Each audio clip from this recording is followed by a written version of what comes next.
The rain pattered against the windows, turning the city lights into blurry watercolors that bled across the glass.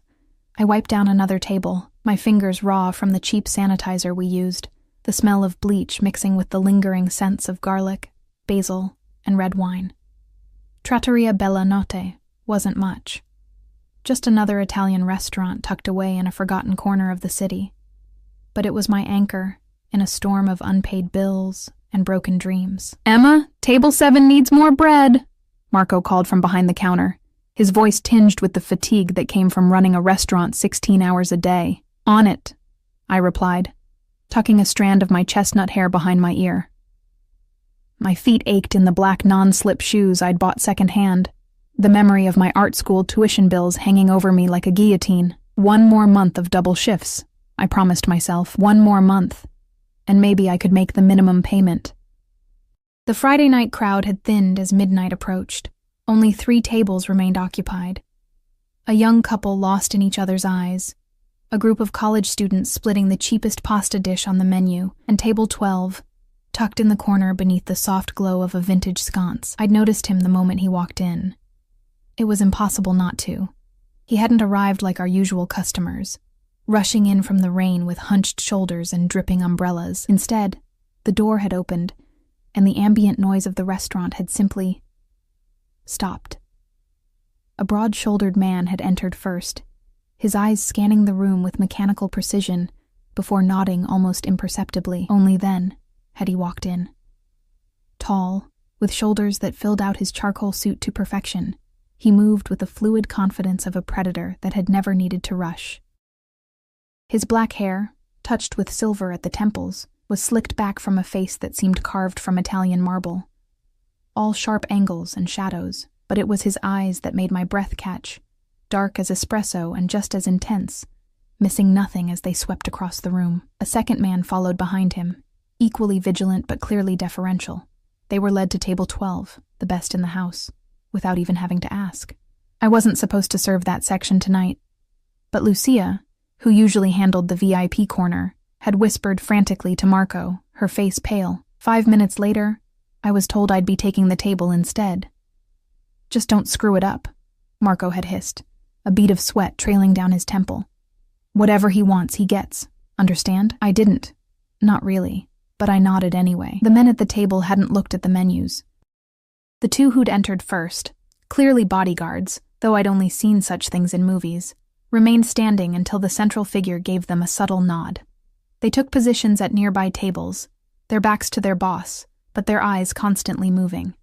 "Good evening, sir," I'd said, proud that my voice didn't betray the inexplicable tension gripping my chest. "May I tell you about our specials?" When he looked up, his gaze hit me like a physical force. "That won't be necessary. I'll have the osso buco with the 82 Barolo." His English was perfect, but beneath it ran the melodic undercurrent of an Italian accent, smooth as aged whiskey. I blinked. "I'm sorry, sir, but I don't think we have—" "Check with the owner," he'd interrupted, those dark eyes never leaving mine.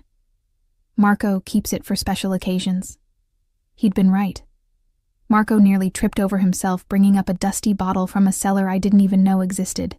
I'd watched, mystified, as my normally stoic boss treated this stranger with the deference usually reserved for royalty. Throughout the meal, I'd felt his eyes on me as I served other tables.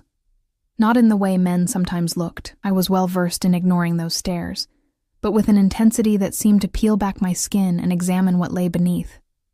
I'd never felt so seen and so invisible simultaneously. Now, as the night wound down, I approached his table with the leather check presenter. He'd finished his meal nearly an hour ago, but had remained, occasionally making a call in rapid Italian, his voice too low for me to catch more than the rhythmic rise and fall of his native tongue. "Was everything to your satisfaction, sir?" I placed the folder discreetly at his elbow. He looked up, and I noticed for the first time the thin scar that traced from his right eyebrow down his cheek, so faint it was visible only this close. Everything was unexpected. His lips curved slightly, not quite a smile. "You're new here." It wasn't a question, but I answered anyway. 6 months, sir. He studied me for a moment longer before reaching into his suit jacket. The movement caused it to open slightly, and I glimpsed the holster nestled against his ribs. My blood turned to ice water. I'd grown up in a rough neighborhood. I knew what that meant. He placed a sleek black credit card in the folder without checking the bill. "Run it and bring it back." I hurried to the terminal, my mind racing. Whoever he was, he carried a gun, and Marco treated him like a visiting dignitary. As I processed his payment, the total with tip exceeding what I made in 3 days, I watched from the corner of my eye as he stood, buttoning his jacket with elegant precision. His bodyguards immediately moved into formation around him. When I returned with his card and receipt, he was already walking toward the door, his guards clearing a path. One remained by the table, watching me intently as I placed the folder down. I noticed then, half hidden under the napkin, the edge of what appeared to be an expensive leather wallet. "Sir," I called out instinctively, picking it up.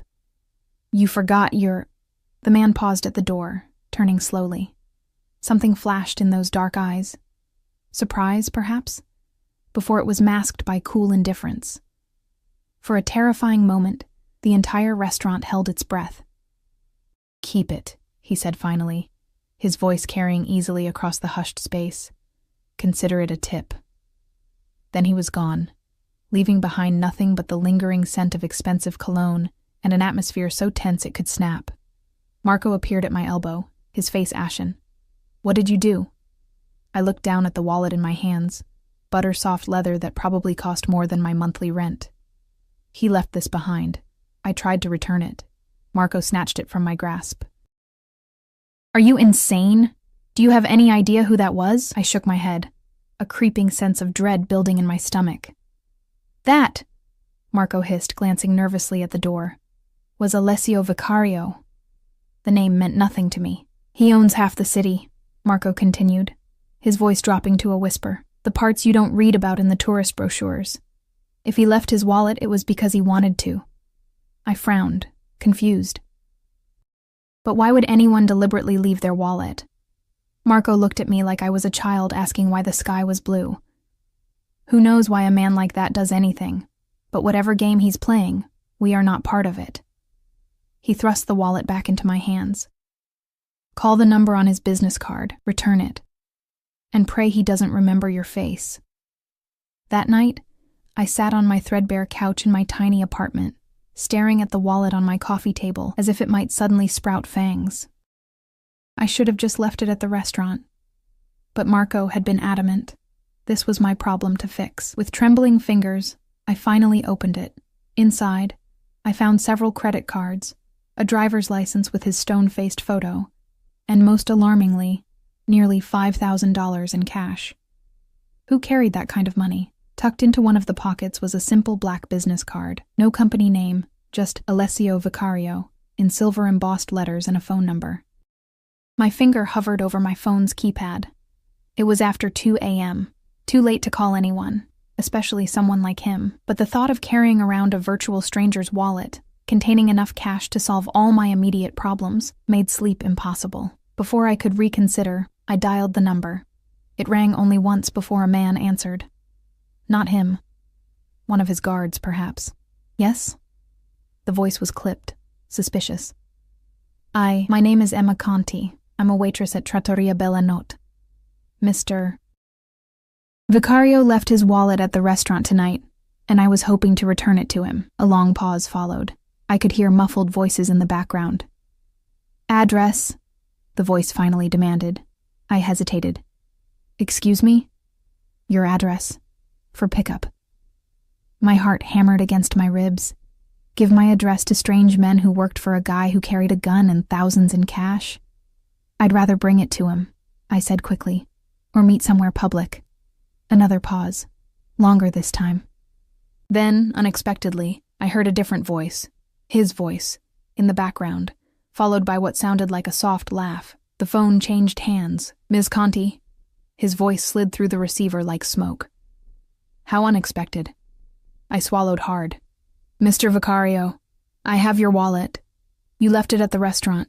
Did I?" He sounded amused. "And you're calling at this hour to return it?" I'm sorry about the time. I just thought..." What did I think? That a man like him would be frantically canceling credit cards like a normal person? Honesty is a rare quality, Ms. Conti. There was something in his tone I couldn't identify. Approval? Curiosity? Most people would have seen the cash and made different choices. I'm not most people, I replied, immediately regretting the boldness in my tone. To my surprise, he laughed, a rich, deep sound that sent an inexplicable shiver down my spine. Clearly not. Tell me, do you work tomorrow? Yes. Lunch shift, 11 to 4. I'll send a car for you at 4:15. Bring the wallet then. It wasn't a request. Before I could protest, the line went dead. I stared at my phone in disbelief. A car? To take me where exactly? Every crime show I'd ever watched flashed through my mind, each scenario more terrifying than the last. But something deeper, more instinctive, told me that if Alessio Vicario had wanted to harm me, he wouldn't have bothered with this elaborate setup. The wallet? The phone call? It felt like a test, but for what purpose? Sleep evaded me that night. I lay awake, replaying our brief interactions, trying to decipher what game this dangerous man was playing, and why, of all people, he'd chosen me as a participant. The next day crawled by in a haze of anxiety. I dropped 2 plates, mixed up orders, and jumped every time the door opened. Marco watched me with narrowed eyes but said nothing. At exactly 4:15, as I stepped outside into the golden afternoon light, a sleek black Maserati idled at the curb, the back window lowered, revealing the same guard from last night. "Ms. Conti," he said flatly. "Mr. Vicario is waiting." My feet felt leaden as I approached the car. Every instinct screamed to run, to forget the wallet and this mysterious man with his penetrating gaze. But something else, curiosity perhaps, or the strange magnetic pull I'd felt since he first walked into the restaurant, propelled me forward. As I slid into the back seat, the rich scent of leather enveloped me.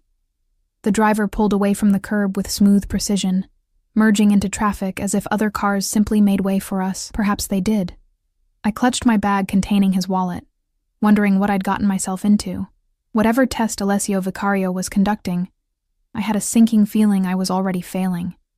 But as the city blurred past the tinted windows, one thought crystallized with startling clarity. I wanted to pass. The Maserati glided through the city streets like a shark through dark water. I sat rigidly in the back seat, the leather too smooth, too perfect against my waitress uniform that smelled faintly of marinara sauce and dish soap. The driver, a broad-shouldered man with a military haircut, hadn't spoken a single word since I'd entered the car. Neither had the guard in the passenger seat, whose eyes constantly scanned our surroundings as if expecting an ambush.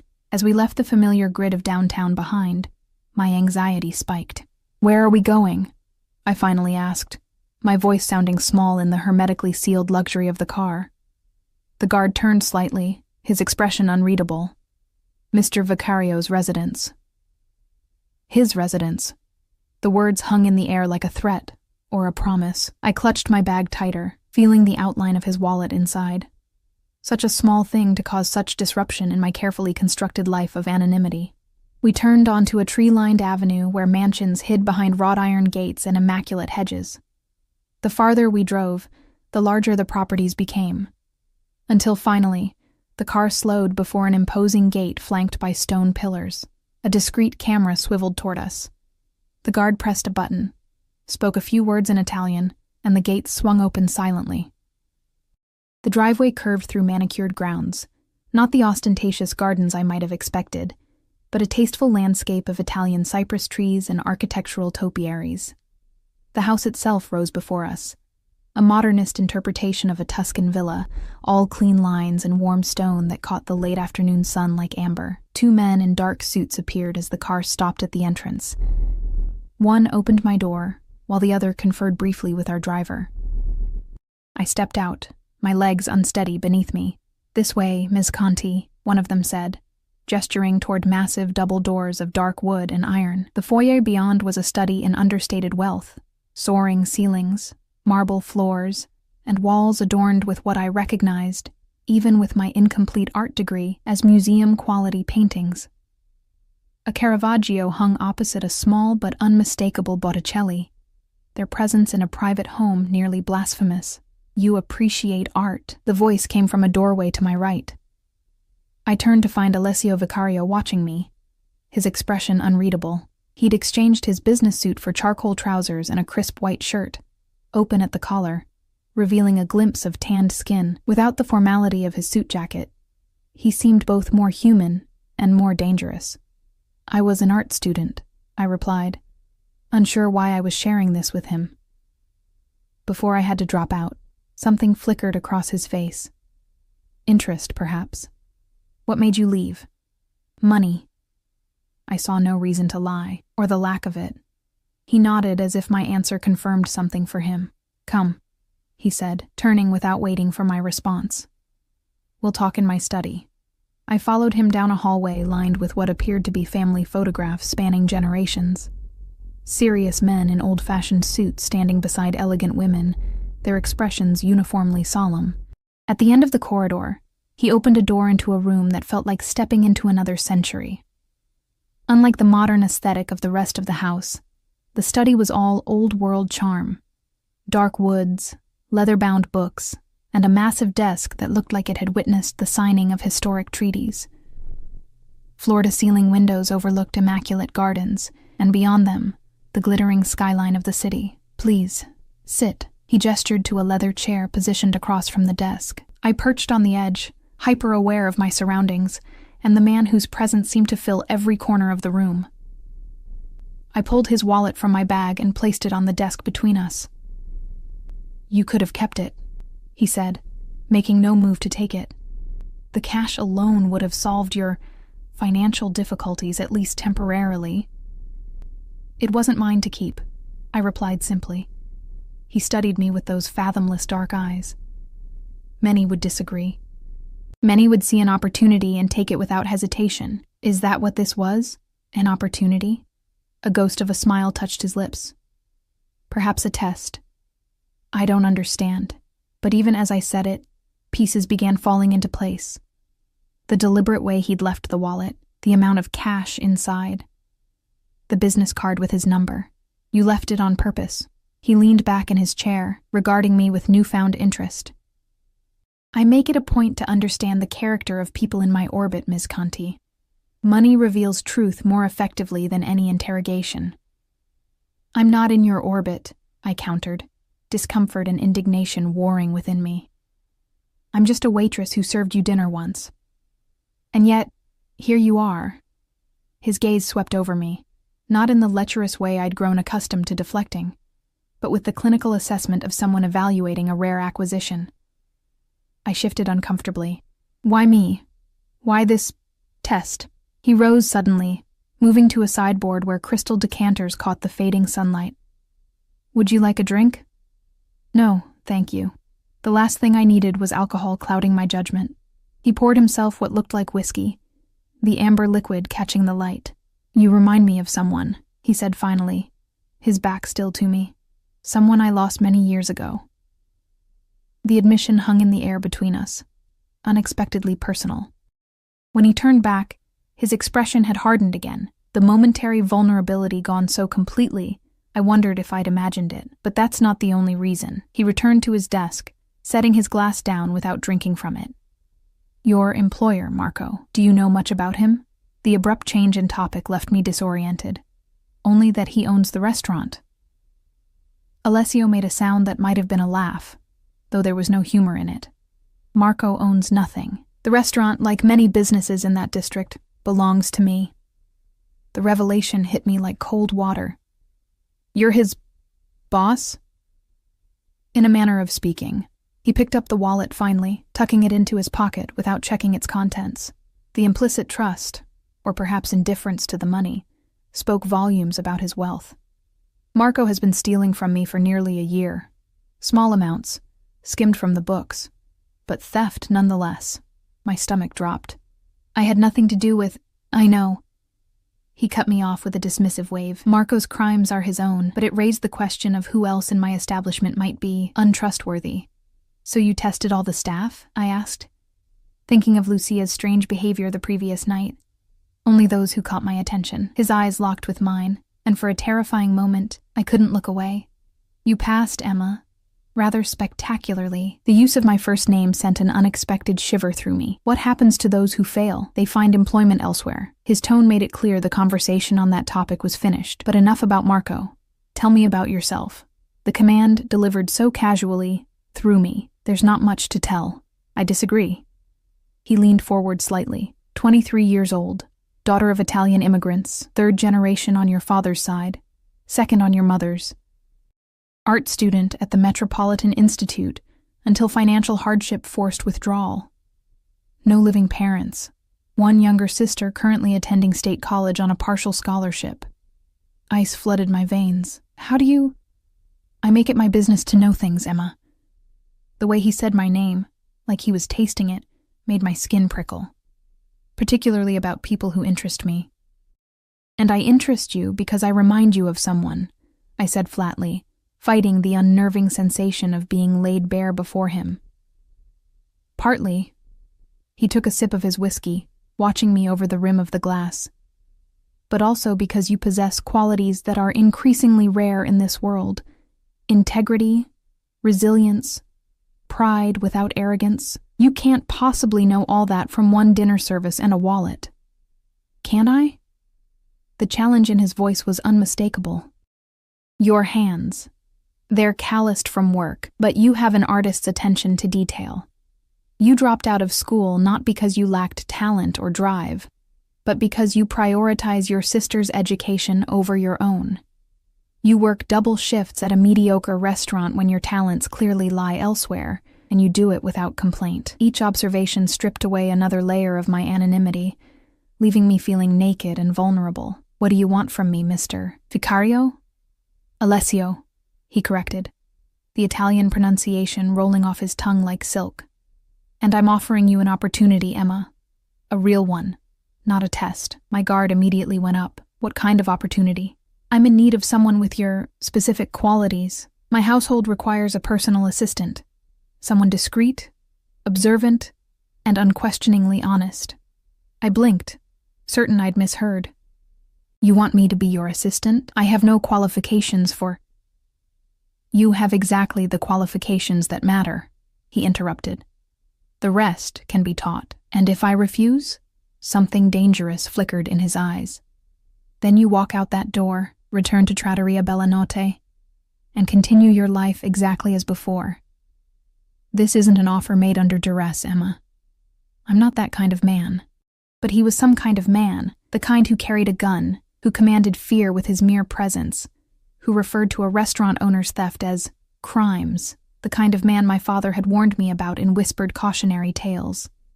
What would this job entail? I asked, playing for time while my mind raced. You would manage my personal schedule, coordinate with my security team, handle sensitive correspondence, and ensure the smooth operation of my household. He spoke as if reciting a normal job description, though nothing about this situation felt normal. In return, you would receive a salary that would allow you to complete your education and assist your sister with hers, private accommodations here on the estate, a car at your disposal. It sounded too good to be true, because it almost certainly was, and the catch? His lips curved into something almost like a smile. Perceptive. The catch, as you put it, is absolute loyalty. What you see, what you hear within these walls remains here. My business affairs are complicated. My associates, not always the sort one would invite to dinner. You're talking about illegal activities, I said bluntly. He didn't flinch. I'm talking about a world that operates by different rules than the one you're accustomed to. The Mafia, I whispered, the realization washing over me like ice water. Alessio didn't confirm or deny it, but his silence was answer enough. Consider it, Emma. Take a day, a week if necessary. The position remains open until I find the right person. He stood, indicating our meeting had concluded. In the meantime, you'll find an envelope in your bag. Consider it compensation for your time today. I hadn't noticed him, or anyone, touching my bag. But when I reached inside, my fingers found a thick envelope that hadn't been there before. I pulled it out, started to open it. Not here, he said sharply. Count it in private. I rose on shaky legs, clutching my bag and the mysterious envelope. I'll think about your offer. He nodded once, then pressed a button on his desk. Almost immediately, the door opened, and one of his guards appeared. Antonio will see you home. As I followed the silent guard back through the maze of hallways, my mind whirled with confusion, fear, and, most disturbing of all, temptation. The salary he offered would solve every financial problem crushing me. I could finish my degree, help Sophia with her tuition, maybe even start painting again, but at what cost?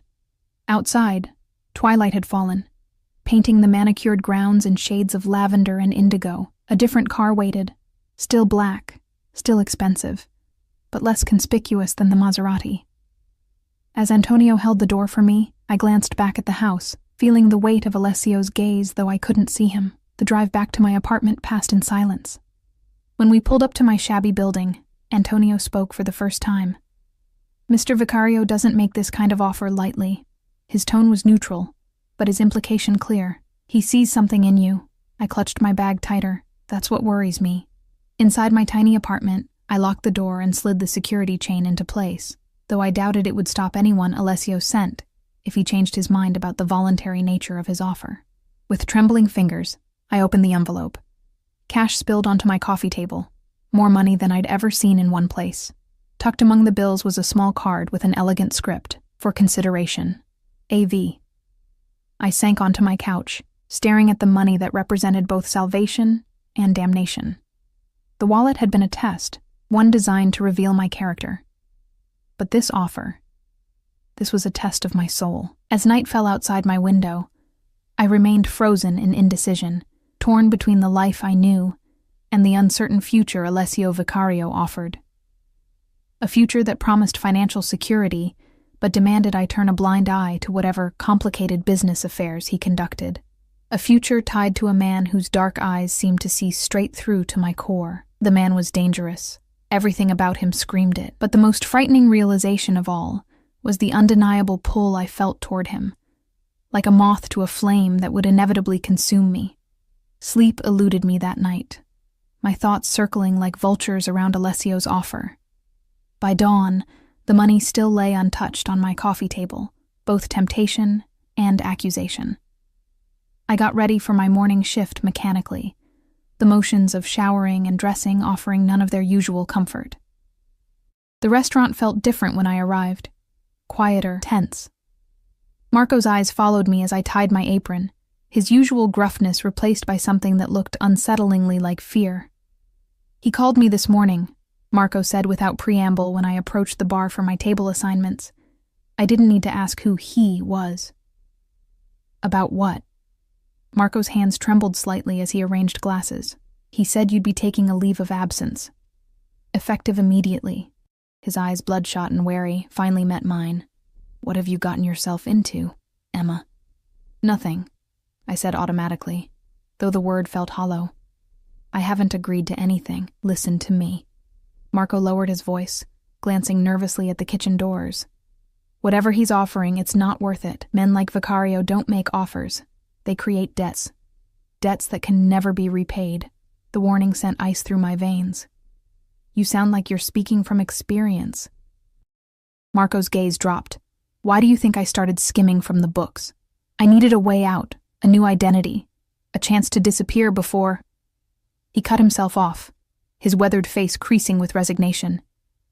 "It doesn't matter now. He knows." "Marco, Go home, Emma." He turned away, shoulders slumped in defeat. "Your shift's been covered. And for what it's worth, I'm sorry I dragged you into this."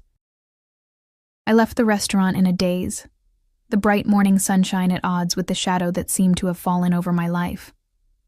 Marco's warning echoed in my mind, reinforcing the doubts that had kept me awake all night. Yet beneath the fear lurked something else, a curiosity about Alessio Vicario that I couldn't seem to quell.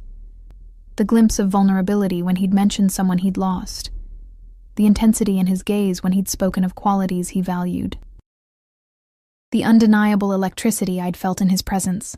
My phone rang as I climbed the stairs to my apartment, an unknown number flashing on the screen. "Hello?" I answered cautiously. "Emma."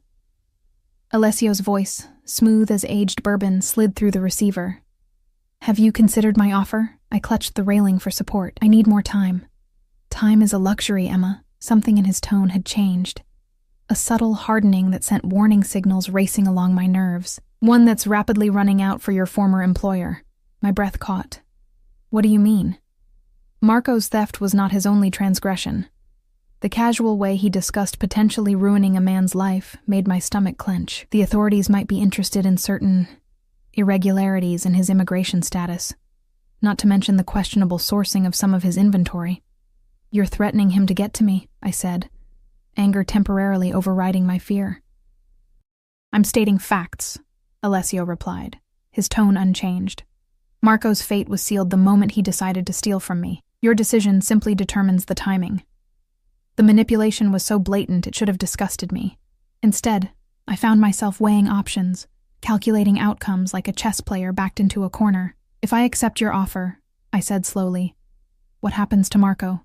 A pause, then. He keeps his restaurant, continues his life, minus the skimming. And if I refuse, then his future becomes considerably less certain. The threat hung in the air between us, unspoken but unmistakable. I closed my eyes, hating the position he'd put me in, hating more the fact that some small, treacherous part of me wanted to say yes, regardless of Marco. When do you need my answer? A car will arrive at your apartment at 7 this evening, he said, as if my acquiescence was already assured. Pack only what you value. Everything else can be replaced. Before I could respond, the line went dead. I stared at my phone, the reality of the situation crashing over me in waves. This wasn't just about a job offer anymore.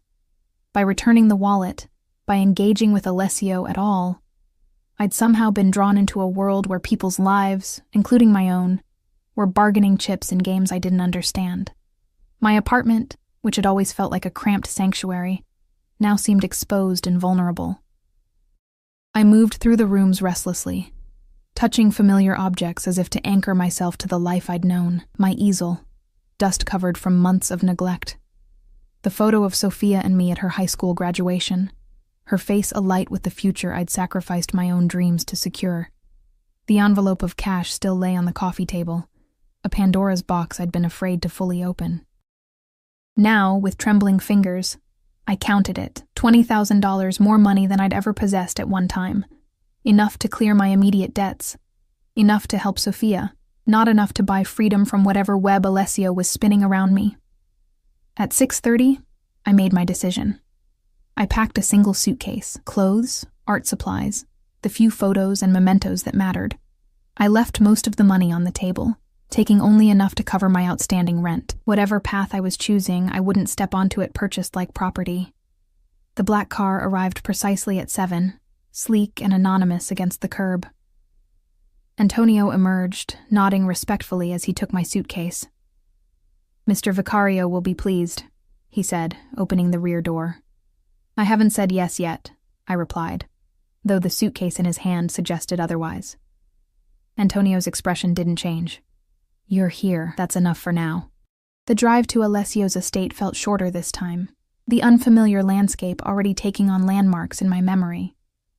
We passed through the gates, up the winding drive, but instead of stopping at the main entrance, Antonio continued around the side of the house to a separate wing. Your accommodations, he explained, parking before a smaller but no less elegant entrance. Private access, separate from the main household. He led me through a discreet door into a suite that took my breath away. A sitting room with floor-to-ceiling windows overlooking the gardens, a bedroom larger than my entire apartment, and a bathroom of marble and glass that belonged in a luxury hotel. Everything was decorated in shades of cream and pale blue, tasteful and expensive without being ostentatious. Mr. Vicario thought you would appreciate the light for your artwork, Antonio said, gesturing to an alcove by the windows, where an easel, far nicer than my dusty one, stood beside a table arranged with professional-quality paints and brushes. The thoughtfulness of the gesture caught me off guard. How did he know? Mr. Vicario makes it his business to know, Antonio replied, echoing Alessio's words from the previous day. He'll see you in the study in 1 hour. Maria will show you the way when it's time. After Antonio left, I explored my new quarters with a mixture of awe and apprehension. The closet already contained clothes in my size. Simple, elegant pieces in fabrics I could never have afforded. The bathroom was stocked with high-end toiletries, their subtle scent reminiscent of the Mediterranean. On the bedside table sat a latest model laptop and a phone I hadn't asked for. It was as if Alessio had known I would say yes before I did. The realization should have terrified me. Instead, it sent a strange thrill down my spine. To be known, anticipated, provided for with such precision. At precisely 8 o'clock, a soft knock announced the arrival of Maria, a middle-aged woman with kind eyes and a no-nonsense manner. She led me through the labyrinthine house to the study where I'd met with Alessio the previous day. He stood with his back to the door, silhouetted against the night-darkened windows, a glass of amber liquid in his hand. When he turned, his eyes found mine immediately, and the intensity of his gaze made my breath catch. "Emma," he said, my name in his mouth sounding both like a greeting and a claim. "You've made your decision." It wasn't a question, but I answered anyway. "I'm here." But not convinced. He moved closer, studying me with those fathomless eyes. "You left the money. I don't want to be bought." Something like approval flickered across his face.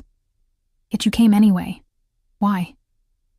I could have mentioned Marco, the implicit threat against him serving as coercion, but the truth was more complicated, more dangerous. "Curiosity," I admitted finally. "About you. About this world you inhabit." He circled me slowly, close enough that I could smell his cologne. Sandalwood and something darker, more primal. Curiosity killed the cat, Ms. Conti. But satisfaction brought it back. I finished the saying, holding his gaze despite the nerves fluttering in my stomach. Alessio smiled then, a real smile that transformed his severe features into something startlingly handsome. "Indeed." He gestured to the chairs before his desk. "Shall we discuss the terms of your employment?" For the next hour, he outlined my duties with the precision of a military commander. I would manage his personal calendar, coordinate with his household staff, handle correspondence that didn't require his direct attention. I would accompany him to certain social events, take notes during business meetings that occurred in the house, ensure his private spaces remained private. "You will have complete access to the main areas of the house and grounds," he explained. "Certain rooms remain off-limits unless I specifically invite you. My security team will make those boundaries clear." "And if I cross them?" I asked. His expression hardened slightly. "Don't." The warning hung between us, a reminder of exactly who I was dealing with. Whatever veneer of civilization Alessio wore, whatever charm he could summon, underneath lurked something dangerous. A predator temporarily at rest. "There is one more thing," he said, reaching into his desk drawer. He withdrew a small velvet box and placed it before me. "This is non-negotiable." I opened the box with trepidation. Inside lay a delicate gold bracelet, its single charm a small, intricately crafted key. "It's beautiful," I said uncertainly, "but I can't accept jewelry from—" "It's not jewelry," Alessio interrupted. "It's identification. Everyone in my inner circle wears something similar. A signal to those who know to look. It marks you as under my protection." The implications of those words, the ownership they suggested, sent a chill through me. "And if I refuse, then our arrangement ends before it begins." His tone left no room for negotiation. "I have enemies, Emma. This ensures you won't be mistaken for one of them." I lifted the bracelet from its velvet nest, its gold links cool against my skin. As Alessio watched, I fastened it around my wrist, the small key charm resting against my pulse point like a whispered secret. "Good," he said softly. "Now you belong to the household." The words felt weighted with meaning beyond their surface. I belong to something now, or perhaps to someone. The thought should have terrified me more than it did.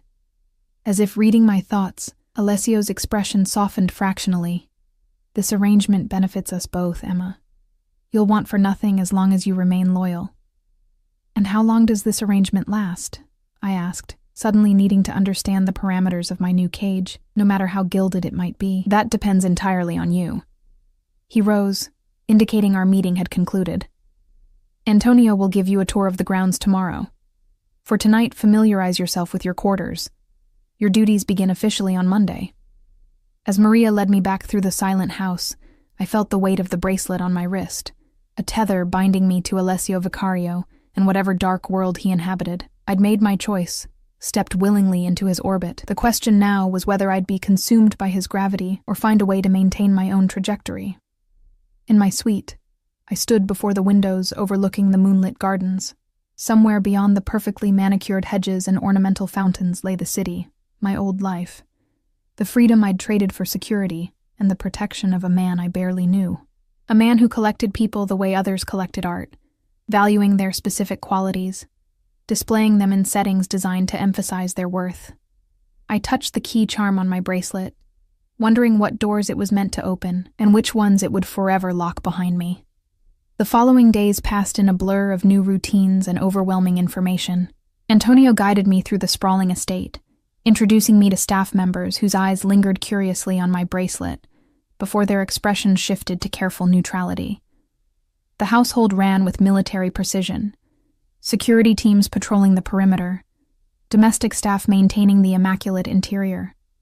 A personal chef who prepared meals that made my restaurant experience seem amateur by comparison. Alessio himself remained an enigma, present yet distant. He would appear unexpectedly, in the library where I was studying the household management systems, in the garden where I'd stolen a moment to sketch the fountain, in the kitchen late one night when I'd ventured down for tea. Each encounter left me more intrigued and unsettled than the last. "You're adapting well," he observed on the fourth evening, finding me in his study organizing his calendar. "The staff speaks highly of you." I looked up from the computer, surprised by both his presence and the compliment. "I'm trying to learn quickly." He moved to stand behind me, close enough that I could feel the heat of his body. "You have an artist's eye for detail." His hand came to rest on the back of my chair, not quite touching me, but near enough to make my skin prickle with awareness. "It serves you well in this role." I remained perfectly still, caught between the desire to lean away and the inexplicable urge to move closer. "Thank you." His fingers brushed my shoulder, so lightly it might have been accidental. "Join me for dinner tonight, 8 o'clock. It wasn't a request, but neither did it feel entirely like a command. "Of course." After he left, I released a breath I hadn't realized I'd been holding. Every interaction with Alessio felt charged with undercurrents I couldn't fully identify. Danger, certainly, but also something else, something that made my heart race and my thoughts scatter. At 8, Maria escorted me to a private dining room I hadn't seen before. Alessio waited, standing as I entered. He'd exchanged his usual business attire for a more casual look. Dark trousers and a charcoal sweater that softened his imposing presence without diminishing it. "Emma," he greeted me, pulling out my chair. "You look lovely." I'd chosen one of the dresses I'd found in my closet, a simple navy blue sheath that fit as if it had been tailored to my measurements. It probably had been. "Thank you."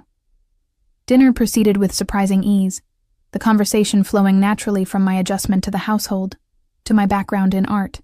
Alessio revealed an impressive knowledge of art history, discussing movements and techniques with the confidence of a scholar. "You should resume your studies," he said, as dessert was served. A delicate tiramisu that rivaled any I'd tasted. "I've taken the liberty of arranging for a private tutor to help you prepare for re-entry into your program." I set down my fork, startled. "You did what?" "Your talents shouldn't be wasted," he said simply. "Your position here allows ample time for study. Unless you'd rather not continue your education?" "Of course I want to continue, but..." I struggled to articulate my discomfort. "You're making decisions about my life without consulting me." Something dangerous flickered in his eyes. "I'm providing opportunities, Emma. What you do with them is your choice." The reminder of my supposed autonomy rang hollow in the face of his obvious control, yet the prospect of resuming my art education, the dream I'd reluctantly abandoned, was too tempting to reject out of pride. "Thank you," I said finally. "I would appreciate the chance to continue my studies." His expression softened fractionally. "Good. The tutor will begin next week." As we finished our meal, I gathered my courage to ask the question that had been nagging at me since our first meeting. "You said I remind you of someone. Who was she?" Alessio went still, his eyes growing distant. For a moment I thought he wouldn't answer. Then, so quietly I had to lean forward to hear, "My sister. Valentina." The admission hung in the air between us, unexpectedly personal. "What happened to her?" "She died," Many years ago. His voice was controlled, but I could see the tension in his jaw, the slight whitening of his knuckles around his wine glass. She was collateral damage in a business dispute. The euphemism couldn't disguise the ugly truth. Someone had killed his sister to get to him, or perhaps as retaliation for something he'd done. The revelation should have terrified me, confirming as it did the violent world Alessio inhabited. Instead, I felt a strange compassion for the man behind the power, the brother who had lost his sister. "I'm sorry," I said softly. "Was she an artist too?" A ghost of a smile touched his lips. "No, but she had your spirit, your integrity." His eyes met mine, their darkness lit with something that might have been grief, or might have been warning. It got her killed. The weight of Alessio's words, "it got her killed," hung between us like a shroud. His implication was clear. In his world, integrity could be a fatal flaw rather than a virtue. I wondered if his interest in me was driven by some misguided attempt to save a ghost, to rewrite a history where his sister's moral compass had led to her destruction. "Is that why you brought me here?" I asked, my voice barely above a whisper.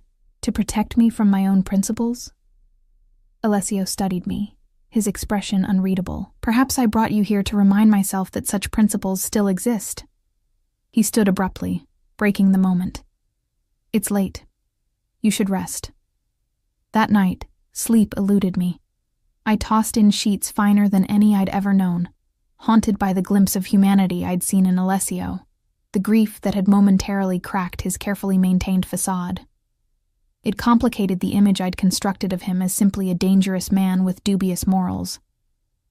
What else lay beneath that controlled exterior? Days stretched into weeks, and I settled into a rhythm at the Vicario estate. My duties as Alessio's personal assistant kept me busy, but not overwhelmed. I organized his schedule, screened his correspondence, and gradually learned to anticipate his needs before he voiced them. The private art tutor he'd arranged turned out to be a retired professor from a prestigious university, and under her guidance, I felt my dormant skills awakening, stretching like muscles long unused. Alessio himself remained an enigma, sometimes distant and businesslike, other times unexpectedly attentive. He'd appear in the small studio he'd set up for me, watching silently as I painted. He'd join me for dinner without warning, engaging me in conversations that ranged from art history to philosophy to my childhood in a working-class neighborhood. Occasionally, his hand would brush mine when passing documents, his fingers lingering a moment too long, sending electricity racing through my veins. I tried to ignore the growing attraction I felt toward him. It was dangerous, inappropriate. Stockholm Syndrome, perhaps, or simply a response to the intensity of his attention. Yet I couldn't deny the way my heart raced when he entered a room, or how I found myself dressing more carefully on days I knew I'd see him. The household staff treated me with a curious mixture of respect and caution. I wasn't quite one of them, but neither was I entirely aligned with Alessio. I existed in a liminal space, marked by the gold bracelet that never left my wrist. Then came the night that changed everything. I was working late in the study, finalizing arrangements for an upcoming business trip to Milan. The house had settled into its nighttime quiet. Most of the staff retired to their quarters. Only security remained fully alert, their presence a constant shadow at the estate's perimeter. The sound of raised voices from the adjacent room, Alessio's private office, an area I'd been instructed never to enter uninvited, broke the stillness. I froze, pen hovering over my notebook. "You bring this to my home?" Alessio's voice, colder than I'd ever heard it. "You put my household at risk?" Another voice, apologetic and frightened. "Boss, I didn't have a choice. They were closing in." "There is always a choice, Dante." The controlled fury in Alessio's tone sent ice through my veins. "You've made yours. Now I must make mine." I should have left immediately, retreated to my quarters, and pretended I'd heard nothing. Instead, I found myself moving closer to the partially open door, drawn by a morbid curiosity I couldn't suppress. Through the crack, I could see Alessio standing with his back to me, his posture rigid with tension. Across from him stood a younger man, Dante, his face pale with fear, blood staining the sleeve of his expensive shirt. "Please, boss," Dante pleaded. "I've been loyal. 10 years. My father served your father, and he would be ashamed of your carelessness." Alessio's voice had dropped to a whisper that somehow carried more menace than a shout. "The FBI has been tracking that shipment for months. You were told to abandon it." My blood turned to ice. FBI. Shipments. The euphemisms were gone. The reality of Alessio's business laid bare in this unguarded moment. "Give me another chance," Dante begged. "I can fix this." Alessio sighed, a sound of weary resignation that frightened me more than his anger had. "No, Dante. Some mistakes can't be fixed." His hand moved to his waistband, and with fluid grace, he withdrew a gun, sleek, black, and undeniably real. My gasp was involuntary, too loud in the tense silence. Alessio's head snapped toward the door, his eyes finding mine through the narrow opening. In that frozen moment, I saw something flash across his face. Regret, perhaps, or resignation. "Emma," he said softly. "Come in." My legs moved of their own accord, carrying me into the room that had been forbidden until this moment. It was smaller than the main study, more intimate, with walls lined with security monitors and a safe built into one paneled section. The air smelled of gun oil and expensive cologne. Dante looked between us, desperation sharpening. "Who is she?" She heard everything. Silence. Alessio didn't raise his voice, but Dante flinched as if struck. "Emma is under my protection." I found my voice at last, though it emerged as barely a whisper. "What's happening?" Alessio studied me, his expression unreadable. "A business matter that requires resolution." He gestured toward the door with his free hand. "You should return to your quarters." It was an escape offer, a chance to pretend I'd seen nothing. But as I looked at Dante, trembling, bleeding, terrified, I couldn't walk away. "You're going to kill him." The words hung in the air between us, the unvarnished truth stripped of all pretense. "Yes," Alessio replied, his honesty more chilling than any denial would have been. "Because he made a mistake? Because his mistake could cost the lives of everyone in this house," Alessio countered, his eyes never leaving mine. "Including yours." My mind raced, searching for alternatives, for words that might diffuse this nightmare scenario. There must be another way. Something shifted in Alessio's expression, a softening around the edges that seemed incongruous with the gun in his hand. "You still believe in mercy, don't you?" A humorless smile touched his lips. "I lost that luxury many years ago." Dante watched our exchange with growing desperation. "Please," he said, addressing me now. "Tell him. I can disappear, start over somewhere else." I met Alessio's gaze, trying to find the man who had spoken so tenderly of his sister, who had created a studio for me, who discussed art with the passion of a true connoisseur. "Let him go," I said quietly. "Not for his sake, but for yours." The silence that followed seemed to stretch into infinity. Alessio's expression remained impassive, but I could see the conflict raging behind his eyes. Finally, he lowered the gun. "Antonio!" he called, and immediately the door opened to reveal his most trusted security man. "Take Dante to the boathouse. Make the arrangements we discussed for Montevideo. He leaves tonight." Relief flooded through me, dizzying in its intensity. Dante's eyes widened in disbelief, then filled with grateful tears. "Thank you, boss. I won't forget." "If I ever see your face again," Alessio cut him off, his voice ice, "there will be no further mercy. Understand?" Dante nodded frantically as Antonio led him away. When the door closed behind them, Alessio turned to me, tucking the gun back into his waistband with practiced ease. "You disapprove of my methods," he stated, not a question but an observation. "I disapprove of murder," I replied, my voice steadier than I felt. "Even when it's necessary, is it ever truly necessary?" He moved closer, his proximity sending a confusing mixture of fear and something else, something dangerous and electric, coursing through me. "You live in a world of ideals, Emma. I live in reality." "Your reality," I countered. "One you've created, one I was born into," he corrected, a rare hint of defensiveness in his tone. "One I've tried to improve, to civilize, within the constraints of its nature." I thought of the art on his walls, the books in his library, the careful attention he paid to beauty and order. a veneer of civilization over something fundamentally violent by being the most controlled predator in the jungle? A ghost of a smile touched his lips. An apt metaphor. Why did you listen to me? I asked suddenly. About Dante. You could have sent me away, done what you planned to do. Alessio was silent for a long moment, studying me with an intensity that made my skin warm. Because you reminded me of something I'd forgotten. That there are choices beyond violence, even for men like me. And what am I to you exactly? The question had been building within me for weeks, demanding answer. He reached out slowly, as if approaching a skittish animal, and brushed his fingers along my cheek, a conscience I thought long dead. A reminder of who I might have been in another life. The touch sent electricity through my veins, at odds with the rational part of my brain screaming that this man was dangerous, that I had just witnessed how casually he contemplated ending a life. Yet I couldn't bring myself to pull away. Is that all? I whispered. His eyes darkened. No. The word hung between us, laden with unspoken meaning, but anything more would be complicated. Because of what you do, who you are. Because of who you are. His hand dropped away. Your integrity, your compassion, the very qualities that drew me to you are the ones most at risk in my world. I thought of his sister then, of the oblique warning he'd given me at dinner weeks ago. Like Valentina. Pain flashed across his features, quickly masked but undeniably real. Yes.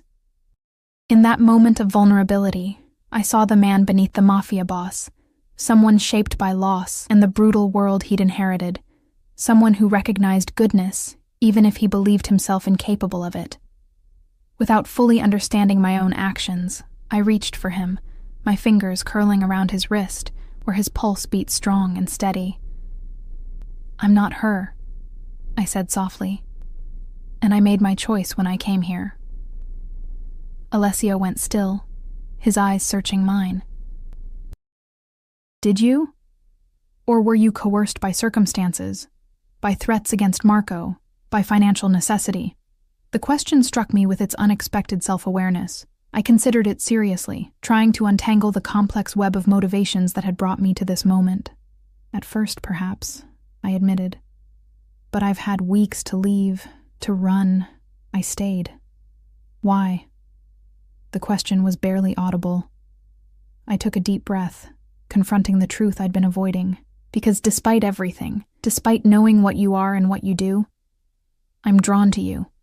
And that terrifies me more than any gun. Alessio moved with sudden purpose, closing the distance between us. His hand cupped the back of my neck, gentle yet commanding. It should terrify you, he murmured, his breath warm against my skin. I'm not a good man, Emma, I know. And I did know, had seen the evidence with my own eyes. Yet still, inexplicably, unforgivably, I tilted my face toward his. His lips met mine with restrained intensity, as if he feared I might shatter beneath his touch. I'd expected domination, possession, the same forceful control he exerted over every aspect of his life. Instead, I found tenderness edged with something like reverence. My hands moved of their own volition, sliding up his chest to curl around his shoulders. The solid strength of him under my fingers made the moment real in a way that my racing thoughts couldn't deny. I was kissing Alessio Vicario, a man who had contemplated murder minutes earlier, a man whose world operated by rules I barely comprehended. He deepened the kiss, one hand tangling in my hair while the other curved possessively around my waist, drawing me closer until I could feel the heat of his body through my clothes. The gun at his waistband pressed against my hip, a cold reminder of the danger he represented. Yet even that couldn't douse the fire building between us. When he finally pulled back, his eyes had darkened to obsidian, pupils dilated with desire. This changes things, he said, his voice rough with restraint. I nodded, unable to find words for the seismic shift I felt. The lines I'd drawn, employee and employer, innocent and criminal, right and wrong, had blurred beyond recognition. His thumb traced my lower lip, still sensitive from his kiss. I should send you away, he murmured. Back to your normal life, away from all of this. It would be the honorable thing to do. Is that what you want? I asked, both dreading and needing his answer. "What I want," he said carefully, "has never been more at odds with what is wise." His hand moved to cup my cheek, gentle despite the strength I knew it contained. "You've seen who I am tonight, Emma. What I'm capable of. There's no going back from that knowledge." "I know." And I did know. The memory of his gun pointed at Dante. The casual discussion of FBI surveillance and illicit shipments, the clear evidence that Alessio Vicario was exactly what Marco had implied, a powerful figure in organized crime. "And still, you stand here," he observed, wonder and concern mingling in his tone.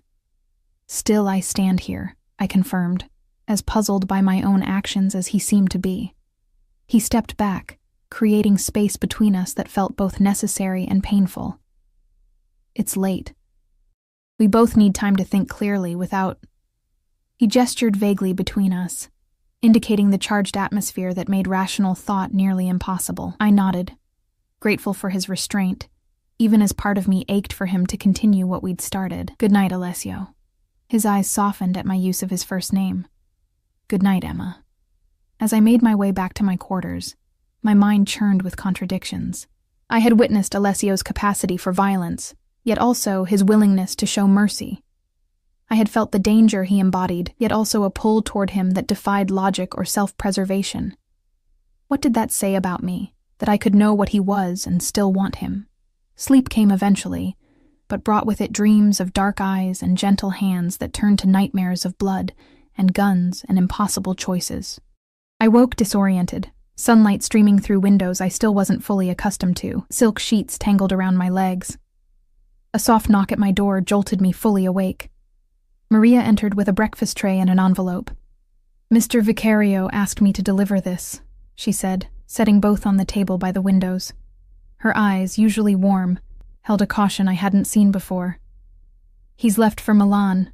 He'll return in 3 days. Left." Without a word, without a conversation about what had transpired between us, relief and disappointment warred within me as I took the envelope from the tray. "Thank you, Maria." After she departed, I opened the envelope with unsteady fingers. Inside was a short note in Alessio's elegant handwriting. "Emma, I've given you incomplete truths and asked for complete loyalty. This imbalance ends now, in the safe behind the Caravaggio in my study. You will find a file. The combination is your birth date. Read everything. When I return, you will make your choice with full knowledge of who I am and the world I inhabit. Until then, Alessio." I stared at the note, my breakfast forgotten. The safe behind the Caravaggio, in his private office, the room I'd been expressly forbidden to enter alone. Yet now he was granting me access, offering information he'd previously withheld. My curiosity warred with apprehension.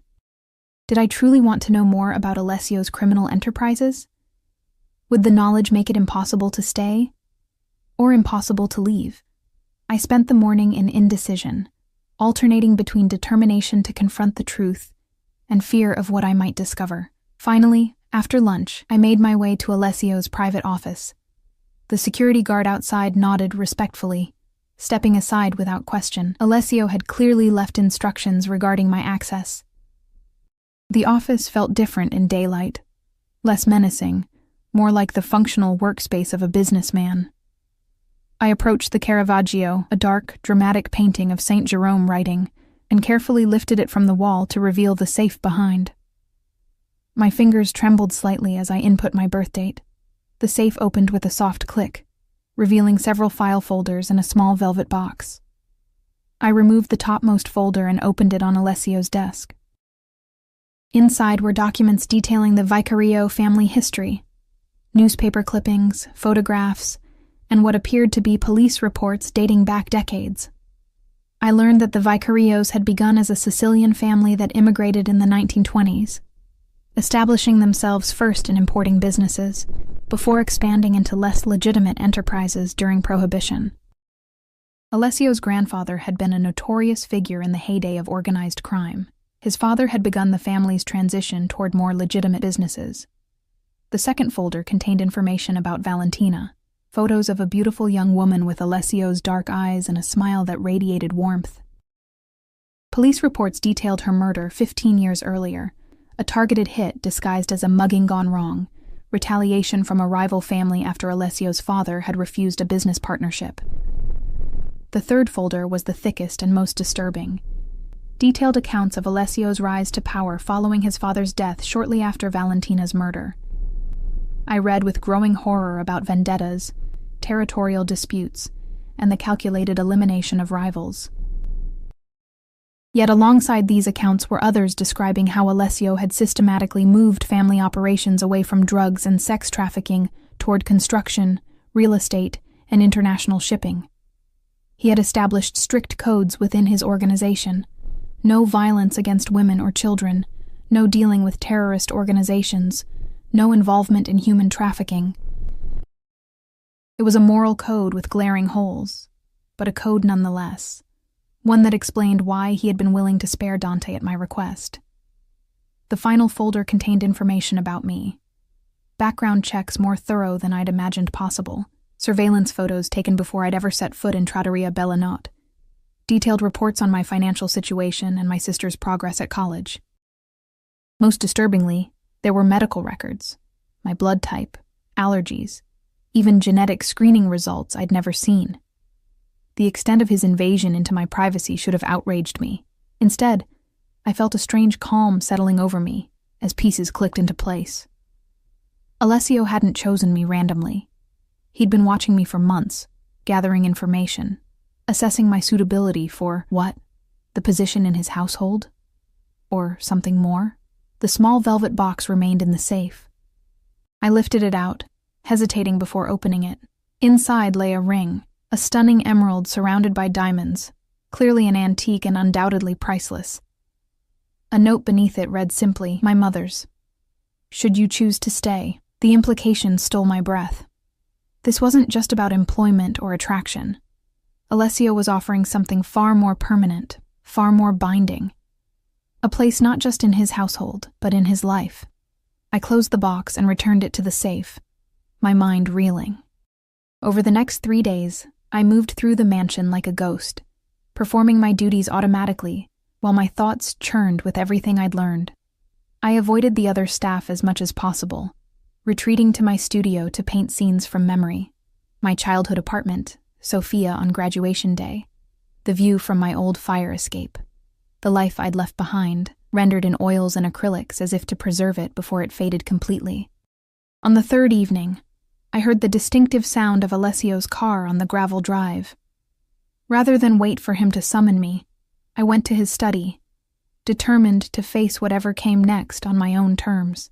He entered 20 minutes later, pausing in the doorway when he saw me waiting. He looked tired, the perfect facade slipping just enough to reveal the weight he carried. Our eyes met across the room, and in that moment of silent acknowledgement, I knew my decision had already been made. "You read the files," he said, closing the door behind him. I nodded. "All of them." And I understand more now," I said carefully. "About you. About this world you've built." He moved closer, his eyes never leaving mine. "Understanding is not acceptance, Emma." "No," I agreed. "It's not." Silence stretched between us, taut with unspoken questions. "I found the ring," I said finally. His expression remained carefully controlled. "It was presumptuous of me to leave it." "Was it?" I challenged. "Or was it part of your calculation? Another test, perhaps?" A hint of anger flashed in his eyes. "Is that what you think? That this—" He gestured between us. "Is another manipulation? Isn't it?" I countered. "You researched me, watched me, created the perfect scenario to bring me into your world. The wallet test, the job offer, even the studio you set up, all designed to bind me to you." His jaw tightened. "I wanted to know you before you knew me." An uneven exchange. Yes. He didn't deny it. But necessary.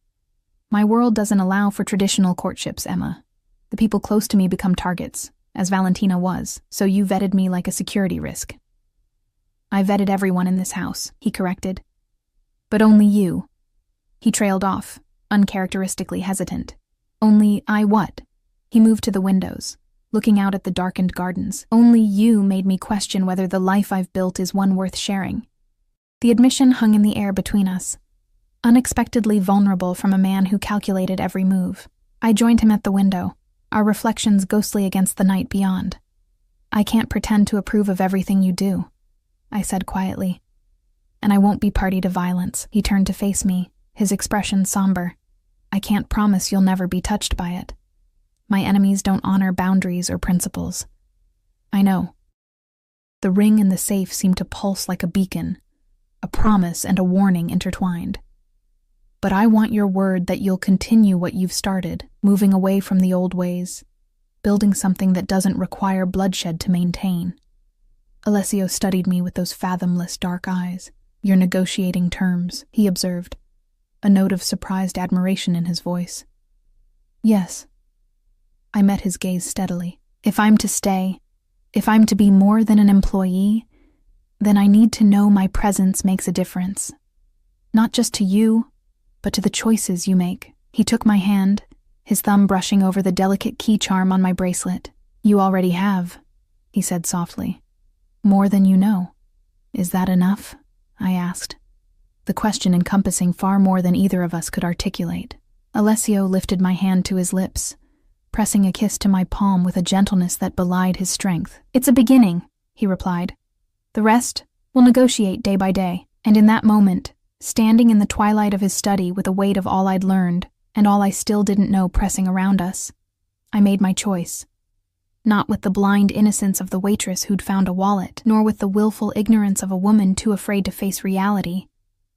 I chose with open eyes, aware of the darkness in Alessio's world, but also of the light he still sought, the possibility of redemption he hadn't fully abandoned. I reached up, cupping his face between my palms. "Day by day," I agreed, sealing our pact with a kiss that tasted of danger and possibility, of boundaries pushed and others carefully maintained. Outside, the night settled over the Vicario estate, shadows and light intermingling in patterns as complex as the man who had drawn me into his orbit and the woman I was becoming by choosing to remain there. Not a captive, not a savior, but a partner in a delicate balance between two worlds, his and mine, darkness and light, power and principle. The gold key on my bracelet caught the lamplight, glinting like a promise. Whatever doors it opened from this moment forward, we would walk through them together,